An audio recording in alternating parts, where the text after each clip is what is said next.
Hello students, कैसे हैं आप सभी। मेरा नाम प्रज्ञा शर्मा है और आज कंटिन्यू करूंगी आपके साथ principles of inheritance and variation का डिस्कशन, जिसमें हम मेंडल के हाइब्रिडाइजेशन एक्सपेरिमेंट्स की बात कर रहे थे जो कि उन्होंने गार्डन पीस के प्लांट्स पे कंडक्ट किए। अभी तक हमने मोनोहाइब्रिड क्रॉस की बात की, जहाँ पर किसी एक पर्टिकुलर कैरेक्टर की इनहेरिटेंस के पैटर्न को ऑब्जर्व करने की कोशिश मेंडल ने की थी, और इसके बाद लॉ ऑफ डोमिनेंस और लॉ ऑफ सेग्रीगेशन हमें इनहेरिटेंस के बारे में ये दोनों जनरलाइजेशंस दी। लेकिन अब हम साइमल्टेनियसली दो जीन्स की इनहेरिटेंस को ऑब्जर्व करने वाले हैं और आ जाएंगे हम डाईहाइब्रिड क्रॉस पे। तो चलिए पढ़ना शुरू करते हैं।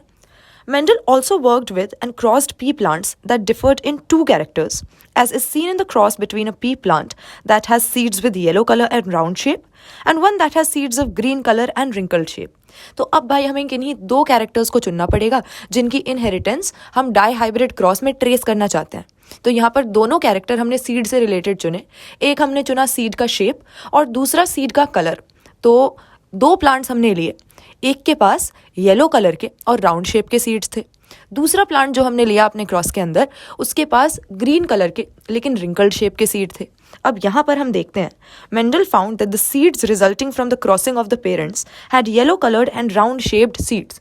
तो एक हमारे पास राउंड येलो पेरेंट, दूसरा हमारे पास रिंकल्ड ग्रीन पेरेंट, और हमें देखने को ये मिला कि F1 जनरेशन में जैसे मोनोहाइब्रिड क्रॉस के अंदर सारे के सारे प्रोजेनी एक ही पेरेंट को रिजेंबल करते हैं, बिल्कुल वैसा ही रिजल्ट हमारे डाईहाइब्रिड क्रॉस में भी आया कि सारे के सारे प्रोजेनी के पास राउंड शेप के और येलो कलर के सीड थे। ग्रीन कलर का और रिंकल्ड शेप का कहीं नामो निशान नहीं था। तो इससे हमें पता लग गया कि yellow colour was dominant over green and round shape dominant over wrinkled, क्योंकि जो डोमिनेंट फिनोटाइप होता है F1 जनरेशन में तो हमको वही नजर आता है। These results were identical to those that he got when he made separate monohybrid crosses between yellow and green seeded plants and between round and wrinkled seeded plants. अब अगर सीड शेप और सीड कलर के लिए separately monohybrid cross conduct करवाया जाए तो उसी तरह का रिजल्ट हमको उसके F1 में भी मिलेगा कि हमारे सीड कलर के केस में F1 जनरेशन में सारे के सारे येलो कलर्ड होंगे और सीड शेप के केस में F1 जनरेशन में सभी राउंड शेप के ही होंगे। बस अंतर यही है मोनोहाइब्रिड और डाईहाइब्रिड क्रॉस के अंदर कि यहाँ पर हम दोनों कैरेक्टर्स की इनहेरिटेंस इकट्ठे ऑब्जर्व कर रहे हैं। तो चलिए देखते हैं। Let us use the genotypic symbols capital Y for dominant yellow seed color and small y for recessive gene। तो अब हमने जो Y जीन है वो सपोज ले ली हमारी सीड के कलर को कंट्रोल करने के लिए। तो अब कैपिटल Y हम येलो कलर के लिए यूज़ करते हैं, जो येलो कैरेक्टर प्रोड्यूस करने वाली हमारी एलील है, और जो रिसेसिव एलील हो गई छोटा y उसके लिए यूज़ करेंगे। उसी तरह कैपिटल R राउंड शेप के लिए और स्मॉल r हम रिंकल्ड शेप के लिए ले लेंगे। तो जो हमने पेरेंट्स लिए हैं अपने डाईहाइब्रिड क्रॉस में वो तो दोनों प्योर होने चाहिए, एक तरफ प्योर राउंड येलो दूसरी तरफ प्योर रिंकल्ड ग्रीन। तो ऐसा ही हम जीनोटाइप देखेंगे कि एक पेरेंट में दो कैपिटल आर और दो कैपिटल वाई होंगे और उसी तरह दूसरे पेरेंट के पास दो छोटे आर और दो छोटे वाई होंगे। इन जीनोटाइप्स के साथ हम क्रॉस स्टार्ट करते हैं। The cross between the two plants can be written down in a Punnett square showing the genotypes of the parent plants. अब पेरेंट प्लांट का जीनोटाइप हमको पता है तो पुनेट स्क्वायर बनाकर हम उसके अंदर जो हमारे प्रोजेनी का जीनोटाइप होगा वो प्रिडिक्ट कर सकते हैं। The gametes unite on fertilisation to produce the F1 hybrid, जिसके पास एक कैपिटल आर एक स्मॉल आर है और उसी तरह से एक कैपिटल वाई और एक स्मॉल वाई भी है। When Mendel self hybridized the F1 plants, अब जैसे हमने मोनोहाइब्रिड क्रॉस में किया था उसी तरह यहाँ पर भी F1 जनरेशन के हाइब्रिड्स को आपस में सेल्फ पॉलिनेट करके F2 जनरेशन हम ऑब्टेन करते हैं। तो उन्हें पता लगा कि 3/4 of the F2 plants had yellow seeds, 1/4 had green.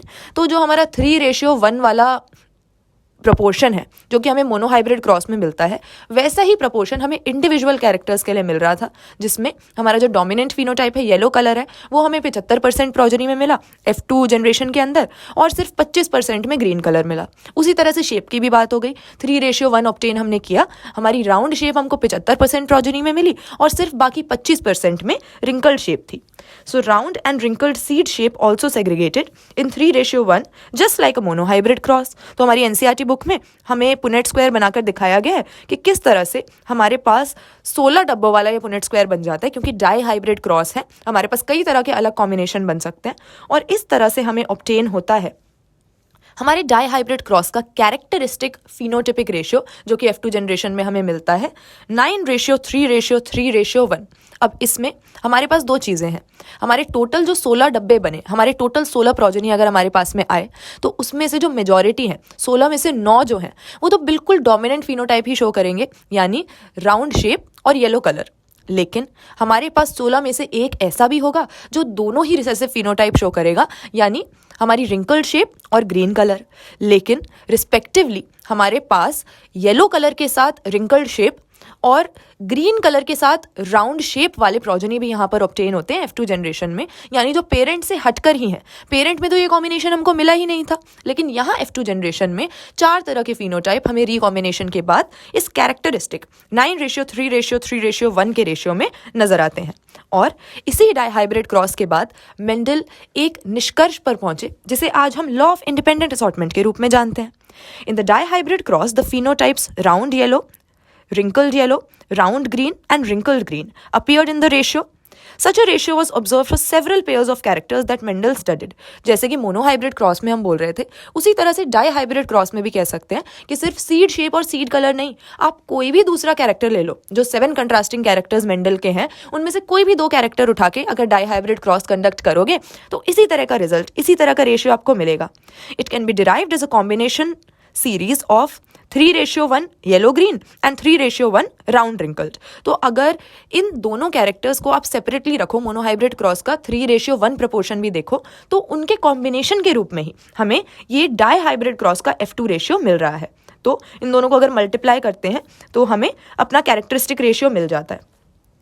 Based upon such observations on dihybrid crosses, Mendel proposed a second set of generalizations that we call Mendel's law of independent assortment. The law states that when 2 pairs of traits are combined in a hybrid, segregation of one pair of characters is independent of the other pair of characters. Law of independent assortment का simply अगर आप समझना चाहो तो यही मतलब है कि भले ही हम उन दोनों कैरेक्टर्स की इनहेरिटेंस इकट्ठे ऑब्जर्व कर रहे हैं, साइमल्टेनियसली ऑब्जर्व कर रहे हैं, लेकिन उस प्लांट को या उन जीन्स को, उन फैक्टर्स को इससे कोई मतलब नहीं है कि कौन उन्हें ऑब्जर्व कर रहा है। वो दोनों जीन्स अलग अलग हैं, अलग अलग कैरेक्टर को कंट्रोल कर रही हैं और इसीलिए उनका आपस में कोई लेना देना नहीं है, वो एक दूसरे से बिल्कुल इंडिपेंडेंट है। और अगर आप दोनों ट्रेट्स का अलग अलग रेशियो भी देखोगे तो आपको यही नजर आएगा कि 3:1 में ही वो अपीयर हो रहे हैं। हालांकि यहां पर हमें अलग रेशियो क्यों मिला? क्योंकि हम कॉम्बिनेशन देख रहे हैं, हम सीड शेप और कलर दोनों का क्या कॉम्बिनेशन हमको मिलता है उस हिसाब से फिनोटाइप डिसाइड कर रहे हैं। तो हमारे पास जो कॉम्बिनेशन हमें मिला राउंड शेप और येलो कलर का, फिर हमारे रिंकल्ड शेप और ग्रीन कलर का, उसी तरह से येलो कलर के साथ रिंकल्ड शेप और ग्रीन कलर के साथ हमारी राउंड शेप, उससे उन कॉम्बिनेशन से हमारा ये रेशियो बनता है। उन कॉम्बिनेशन से 4 तरह के फिनोटाइप हमें मिलते हैं, वरना देखा जाए तो मोनोहाइब्रिड क्रॉस के हिसाब से तो 2 ही फिनोटाइप हो सकते हैं। The Punnett square can be effectively used to understand the independent segregation of 2 pairs of genes during meiosis and the production of eggs and pollen in the F1 hybrid plant. तो कुल मिला के बात ये है कि हमारी दोनों ही जीन्स अलग हैं, and the important thing to remember here is that segregation of 50% capital R and 50% small r is completely independent from segregation of 50% capital Y and 50% small y. Thus, there are 4 different types of gametes. 4 अलग अलग तरह के gamete हमारे पास में बन जाते हैं। इनके अलग अलग कॉम्बिनेशन देख के अगर आप खुद ऑब्जर्व करोगे तो आपको पता लग जाएगा कि 4 गैमीट हमारे पास बन रहे हैं। एक तो ऐसा बन सकता है जिसके पास आर और वाई दोनों कैपिटल हो। ऐसा भी हो सकता है कि दोनों ही स्मॉल हो, दोनों ही रिसेसिव एलील आ गई। ऐसा भी हो सकता है कि आर कैपिटल वाई स्मॉल और उसी तरह से vice versa y capital R small. तो हमारे पास 4 तरह के गैमीट बनकर तैयार होंगे, each with a frequency of 25% और 1/4 of the total gametes produced. When you write down the 4 types of eggs and pollen on 2 sides of a Punnett square, it is very easy to derive the composition of zygote. आपको क्या result मिल रहा है dihybrid cross में? पुन्नेट square की मदद से बड़ी आसानी से इस रिजल्ट को डिराइव करके और आपको जो फिनोटिपिक रेशियो 9:3:3:1 का मैंने बताया वो आप खुद ऑब्टेन कर सकते हो। तो इसके साथ हमने कवर कर लिए वो तीनों लॉज जो पी प्लांट्स पे एक्सपेरिमेंट्स कंडक्ट करने के बाद मेंडल ने हमें बताए थे। कौन से? Law of dominance, law of segregation और लॉ ऑफ इंडिपेंडेंट असॉर्टमेंट। लेकिन मेंडल के इन एक्सपेरिमेंट्स को बहुत टाइम हो चुका है और उसके बाद कई और साइंटिस्ट ने भी इस फील्ड में नई नई डिस्कवरीज की हैं। तो चलो उसके बारे में बात करना आप शुरू करते हैं। और सबसे पहले इसमें आएगा chromosomal theory of inheritance. Mendel published his work on inheritance of characters in 1865 1865 में इन्होंने पब्लिश किया था अपना ये काम, but for several reasons it remained unrecognised till 1900 सन 1900 तक अनरिकॉग्नाइज्ड रहा। जैसा कि मैं कह रही थी, मेंडल के जीते जी ज़्यादातर लोगों ने इनकी बात मानी नहीं, इनकी बातों से अग्री नहीं किया, इनको ज़्यादा भाव नहीं दिया, लेकिन बाद में हमें पता लगा कि इनकी रिसर्च कितनी वैल्यूएबल थी। पर उस समय पर इनके काम के ना रिकॉग्नाइज होने के कुछ कारण थे।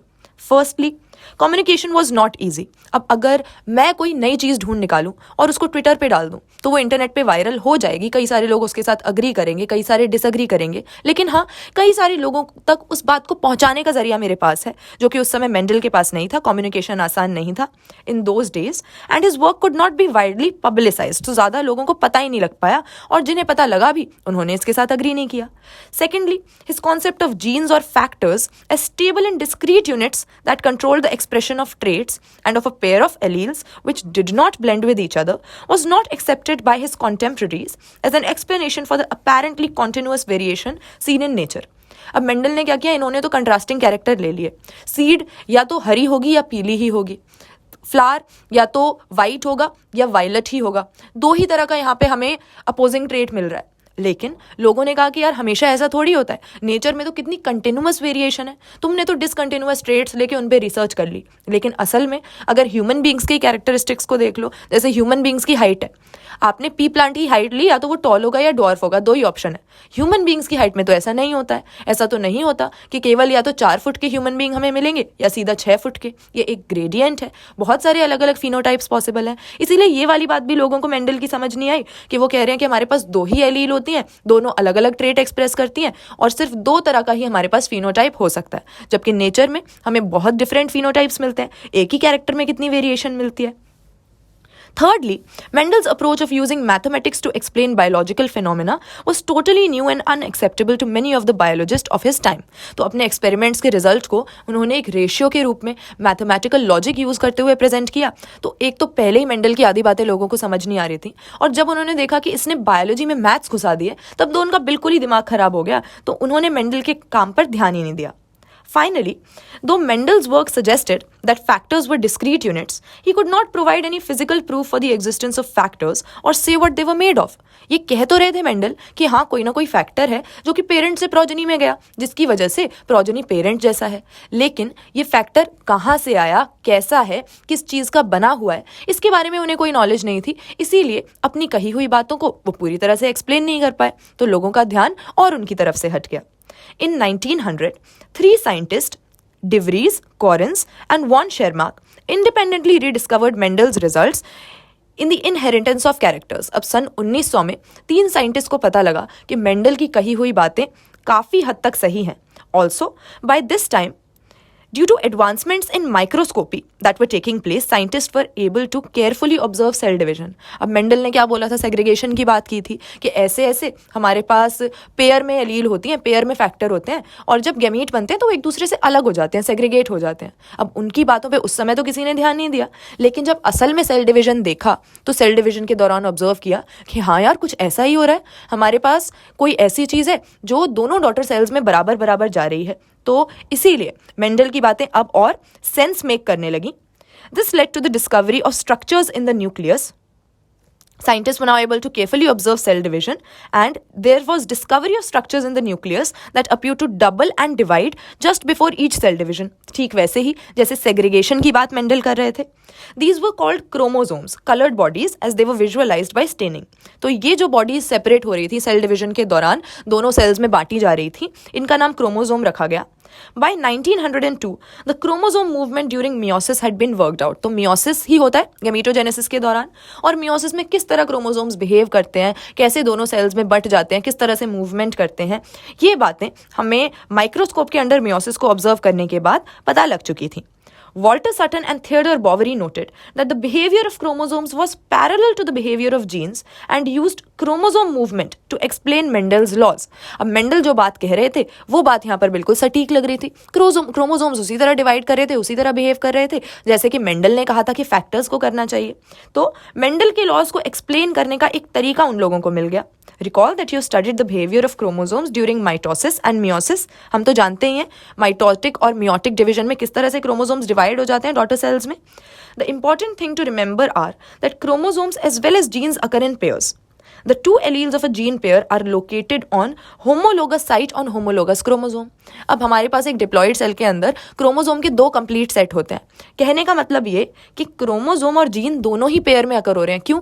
क्योंकि अगर क्रोमोसोम पेयर में है तो जीन्स भी ऑटोमेटिकली पेयर में हो जाएंगी. क्रोमोसोम के ऊपर ही तो जीन्स लोकेटेड है. तो हमारे डिप्लॉइड सेल के अंदर अगर क्रोमोसोम 1 2 है तो उस क्रोमोसोम 1 पर लोकेटेड सभी जीन्स की दो एलील अपने पास में होंगी और इसीलिए डिप्लॉइड ऑर्गेनिज्म में पेयर्ड फैक्टर्स हमको मिलते हैं. और हमारी बुक में यहाँ पर हमें एक टेबल भी दिया हुआ है जिसमें क्रोमोसोम्स और जीन्स के बिहेवियर को कंपेयर कर रहे हैं. तो क्या कह रहे हैं कि दोनों ही पेयर में अकर होते हैं, दोनों ही पेयर्ड होंगे, गैमीट फॉर्मेशन के टाइम पे सेग्रीगेट हो जाते हैं और सिर्फ जीन में से हमें दोनों एलीज में से हर गैमीट में एक एक मिलेगा. उसी तरह से क्रोमोसोम का भी है, क्रोमोसोम्स भी डिवाइड हो जाते हैं. Independent pairs segregate independently of each other. और जीन्स के बारे में इंडिपेंडेंट असॉर्टमेंट हम मेंडल के टाइम से ही देख चुके हैं कि दोनों एलील्स एक दूसरे से इंडिपेंडेंट हो जाती हैं, सेपरेट हो जाती हैं. तो यही हमने देखा कि क्रोमोसोम्स का और जीन्स का बिहेवियर पैरेलल है और इसका कारण यही है कि जिन जीन्स की वजह से इनहेरिटेंस हो रही थी, जिन फैक्टर्स की बात मेंडल कर रहे थे, ये फैक्टर्स असल में क्रोमोसोम्स के ऊपर ही लोकेटेड हैं. During anaphase of meiosis 1, the two chromosome pairs can align at the metaphase plate independently of each other. To understand this, हम अगर अपनी NCERT बुक में दिए हुए डायग्राम को देखें तो समझ जाएंगे कि क्रोमोसोम्स एक दूसरे पे डिपेंडेंट नहीं है और डिफरेंट पॉसिबिलिटीज हो सकती है मेयोटिक डिवीजन के दौरान एक दूसरे से इंडिपेंडेंट उनकी असॉर्टमेंट होती है. ठीक है भाई. Sutton and Boveri argued that the pairing and separation of a pair of chromosomes would lead to segregation of a pair of factors they carried. Chromosomes he factors को carry कर रहे हैं. Sutton united the knowledge of chromosomal segregation with Mendelian principles and called it the chromosomal theory of inheritance. Chromosomal theory of inheritance में क्या बताया है? सिर्फ यही कह रहे हैं जो भी inheritance के बारे में हमें मेंडल ने बताया वो हमारे लिए sufficient था. लेकिन क्रोमोसोम क्या होता है, जीन क्या होता है, डीएनए क्या होता है, ये सब मेंडल को नहीं पता था. उस टाइम पे माइक्रोस्कोप ही नहीं था, कहाँ से पता लगता. उनके पास सिर्फ एक इंस्टिंक्ट था कि हाँ, जिस तरह से मैं पैटर्न ऑब्जर्व कर रहा हूँ इन पी प्लांट्स में, जिस तरह से कैरेक्टर्स पास ऑन हो रहे हैं फ्रॉम जनरेशन टू जनरेशन, उससे उन्होंने अंदाजा लगाया, उनकी गट फीलिंग थी कि हाँ, कोई ना कोई फैक्टर है जो कि पास ऑन हो रहा है स्टेबली पेरेंट से प्रोजेनी में. अब आगे जाके हमें पता लगा, उस टाइम पे तो हमें उनकी बात समझ नहीं आई. उस टाइम में तो लोगों ने उन्हें पागल भी समझा होगा कि सालों साल तक वो एक ही गार्डन में लगे हुए हैं, पी प्लांट्स को आपस में क्रॉस करवा रहे हैं, उनकी पॉलिनेशन करवा रहे हैं. लोगों को उनके एक्सपेरिमेंट्स के बारे में समझ नहीं आया. लेकिन बाद में पता लगा कि जो बातें उन्होंने अंदाजे से कही थी, अपने इंस्टिंक्ट से कही थी, असल में वही सही है. जिस तरह से फैक्टर्स की सेग्रीगेशन की उन्होंने बात की थी, ये फैक्टर्स असल में जीन्स है, आज हम जानते हैं. ये क्रोमोसोम्स पर लोकेटेड है और जैसे मेंडल ने कहा था ठीक वैसे ही वो एक दूसरे से सेग्रीगेट हो जाते हैं. तो क्रोमोसोमल थ्योरी ऑफ इनहेरिटेंस में यही बताया जाता है कि जो भी तुमने मेंडल के लॉज में फैक्टर्स के बारे में पढ़ा, असल में वो क्रोमोसोम्स पर लोकेटेड है और इनहेरिटेंस क्रोमोसोम्स की वजह से ही होती है. Following this synthesis of ideas, experimental verification of chromosomal theory of inheritance by Thomas Hunt Morgan and his colleagues led to discovering the basis of variation that sexual reproduction produced. तो हम chromosomal theory of inheritance किसने दी अगर पूछा जाए, Sutton and बॉवरी बोलेंगे. लेकिन इसकी experimental verification की थी टॉमस हंट मॉर्गन ने. तो मॉर्गन का नाम आ जाएगा क्रोमोसोमल थ्योरी ऑफ इनहेरिटेंस के एक्सपेरिमेंटल वेरिफिकेशन के लिए. Morgan worked with a tiny fruit flies, Drosophila melanogaster नाम का हमारे पास एक फ्रूट फ्लाई होता है जिसको बहुत ही कॉमनली लैबोरेटरी में यूज किया जाता है. इसके कुछ कारण हैं. They were found very suitable for such studies because they could be grown on simple synthetic medium. Fruit fly है, उसको फ्रूट्स दे दो, आराम से उस पर ग्रो कर जाएगा. मीडियम बहुत आसान है प्रोवाइड करना उनकी ग्रोथ के लिए, इजीली लैबोरेटरी में उसको ग्रो कर सकते हैं. They complete their life cycle in about 2 weeks. तो जितनी जल्दी जल्दी नई जनरेशन आएगी, जितनी जल्दी जल्दी लाइफ साइकिल खत्म होके और नई जनरेशन शुरू होगी, उतनी ही जल्दी हमको ये जेनेटिक्स या इनहेरिटेंस की जो भी ऑब्जर्वेशंस करनी है उसका रिजल्ट देखने को मिलेगा. तो छोटा लाइफ स्पैन है, हमारे लिए आइडियल है. They complete their life cycle in about 2 weeks and a single mating could produce a large number of progeny flies. एक बार रिप्रोड्यूस करते हैं, बहुत सारे progeny प्रोड्यूस होते हैं. तो उसमें अगेन हम बहुत सारे ऑर्गेनिजम्स को अगर ऑब्जर्व करते हैं तो हमारे एक्सपेरिमेंट की क्रेडिबिलिटी बढ़ जाती है. Also there was a clear differentiation of the sexes. Male और फीमेल को एक दूसरे से डिस्टिंग्विश करना आसान है, सेक्शुअल डायमॉर्फिज्म है. Also it is many types of hereditary variations that can be seen with low power microscopes. इसके कैरेक्टरिस्टिक्स को अगर हमें छोटी सी मक्खी को माइक्रोस्कोप के अंडर रख के बड़ी मुश्किलों से देखना पड़े तब तो हमारा एक्सपेरिमेंट भी उतना ही मुश्किल होता चला जाएगा। हर एक मक्खी को माइक्रोस्कोप में रख के हम घंटों तक यही ऑब्जर्व करते रहेंगे कि कौन सा कैरेक्टर वो एग्जिबिट कर रही है, कौन सा नहीं। लेकिन ड्रोसोफिला में ये सारी ऑब्जर्वेशंस करना काफ़ी आसान था, इसीलिए मॉर्गन ने ड्रोसोफिला को यानी फ्रूट फ्लाइज को अपने एक्सपेरिमेंट्स के दौरान यूज़ किया। अच्छा, हमने देखा था कि लॉ ऑफ डोमिनेंस जो कि मेंडल ने हमें दिया, हमेशा it does not hold good, कहीं कहीं पर इसे तोड़ दिया जाता है नेचर में। और अगली बार अगले पॉडकास्ट में आपको यही बताऊंगी कि जो law of independent assortment dihybrid cross के बाद में मेंडल ने हमें दिया था, कहीं कहीं पर हम देखेंगे कि ये भी टूट जाता है। तो लॉ ऑफ इंडिपेंडेंट असॉर्टमेंट के टूटने से ही नेक्स्ट टाइम अपनी बात स्टार्ट करेंगे। चलिए मिलते हैं अगली बार।